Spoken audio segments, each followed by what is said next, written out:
அண்ணையா அதிகமாக கேட்டோம், ஒரு 10 பில்லியன் தானே, கொடுக்க மாட்டியா? அஸ்ஸலாமு அலைக்கும் வரஹ்மத்துல்லாஹி வபரகாத்து. அன்பாத அனைத்து உறவுகளுக்கும் இனிய மாலை வணக்கம், இரவு வணக்கம். ட்ரம்ப்புக்கு அடிச்ச என்னது ஜென்ம சனியா, என்ன சனி வந்துச்சுன்னு தெரியலை. இப்போது வைக்கிற இடமெல்லாம் இப்போ தோல்வியிலே தான் முடியுது. சுட சுட தயாராகும் ஐஆர்ஜிசி, செய்வதறியாது திகைத்து நீக்கும் ட்ரம்ப். சீஸ்ஃபயர் முடிஞ்சிருச்சு அப்படின்ற அனௌன்ஸ்மெண்ட்டை கொடுத்துட்டாரு. இப்போ யார் வேணாலும் மாறி மாறி அடிச்சுக்கலாம் அப்படின்ற அனுமதியை கொடுத்த மாதிரி போயிடுச்சு.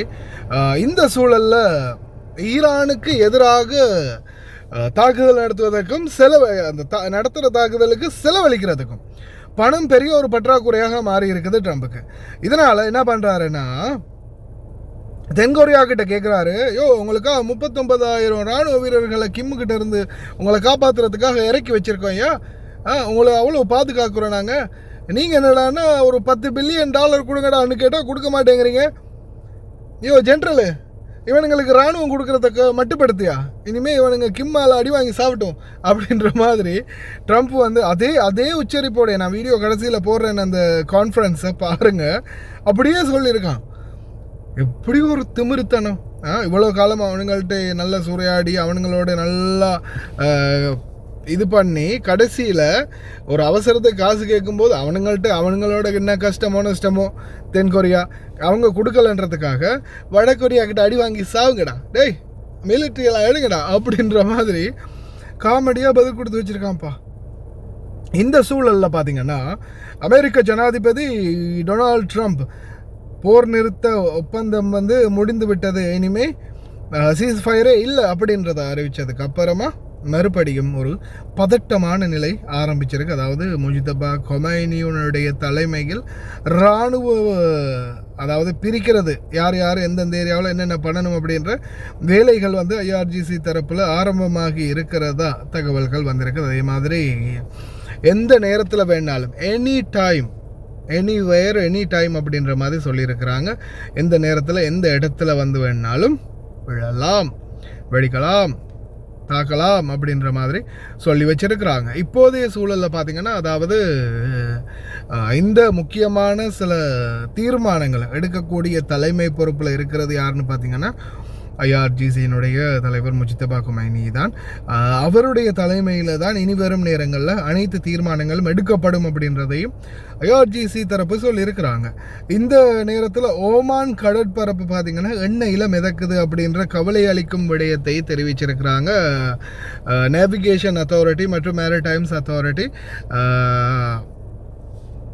உண்மையிலே ரொம்ப கவலை அளிக்கக்கூடிய விடயமாக இருக்குது. அரபிய கடலில் இருக்கட்டும், இந்த ஈரானிய ஹார்மஸ் கடலாக இருக்கட்டும், ஓமானை அண்மித்த தீபகற்பங்களாக இருக்கட்டும், பல இடங்கள் வந்து இப்போது என்ன சொல்கிறது, மசகு எண்ணெயால் நிறைஞ்சு காணப்படுது. பல மில்லியன் பேரல்கள் மசகெண்ணெய் வந்து ஃபுல்லாகவே இதாகி போய் இருக்குது, அந்த இடத்துல நிறைஞ்சு போய் இருக்குது அப்படின்ற மாதிரி தெரிவிச்சிருக்கிறாங்க. எங்கே போய் முடிய போகுதுன்னு தெரியலை. கப்பல்கள் எல்லாமே மூழ்கி போய் இருக்குது. பயம், பதட்டம், குழப்பம், அமைதியின்மை, இந்த நேரத்தில் எங்கே வந்து விழுமென்ற தெரியாத ஒரு பதட்டமான சூழல் மறுபடியும் த பிகினிங் அப்படின்ற மாதிரி ஸ்டார்ட் ஆகி இருக்குது. கேள்வி, மீடியாக்காரன் சும்மா இல்லைங்க, இந்த பாருங்க, இந்த சத்தத்தை பாருங்களேன், மாறி மாறி responded to your request to have a conversation. How do you know he hasn't responded? Hasn't? Yeah, he has. ஒழுங்கா பதில் சொல்லியா? Yeah, he has. Yeah, yes. மீடியாக்காரங்க கடுப்பாகுது. ட்ரம்ப் பதில் கொடுக்க மாட்டேங்கிறான்.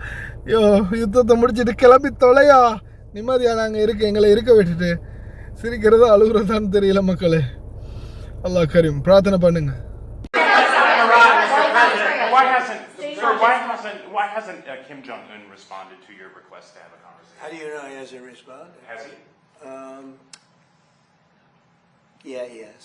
Did you speak to him? and very positive. Well, just so you understand with South Korea, look, South Korea has been protected by us for many, many years. And during my first term, they agreed to pay close to $3 billion a year for protection because we don't, they essentially weren't paying. And I asked them to do that at my request. I said, not right. They weren't happy about it, but they agreed. I asked for $10 billion, and they were very unhappy. But we agreed for a short term that it would be $3 billion, and next year it would go up, and the next year it would go up, so they start paying for their protection. When the election was rigged and I ended up watching for 4 years and then coming back, I watched Biden rescind that $3 billion a year for whatever reason. When I called recently the president of South Korea, who I like, I think he's very nice actually, but I called him, I said, would you like to give us a little hand? We don't need help with Iran, but if you'd like, give us a hand with Iran. He said, no thanks. And I said, wait a minute, we have 39,000 soldiers over there guarding you from Kim Jong-un, your next door neighbor, and you're not going to help us on a very easy military operation in Iran? That's strange. No, we'd rather not get involved. I say, well, why are we involved in helping you? So, and I want to help them, but, when you ask somebody, would you like to give us a hand, and they say, no thanks, and then we're guarding them from a country and paying ourselves billions of dollars, it's costing us billions and billions of dollars to protect not only them, but other countries. Look at NATO. We spend hundreds of billions of dollars protecting Europe from Russia. Hundreds of billions, mostly from Russia, but from other things too. And then they say, well, they don't want to get involved with guarding the Strait, where they get most of their oil. They get 50% of their oil, and they don't want to get involved. Why are we doing it? So all I want is fairness. And South Korea, I get along with them very well, but they were paying $3 billion a year, and then they convinced Biden that I was probably a bad person and they shouldn't, and he immediately rescinded that order. So we were getting paid. We would have been getting paid a lot more, but we can't go around and protect all of these countries, especially when they're not there to help us.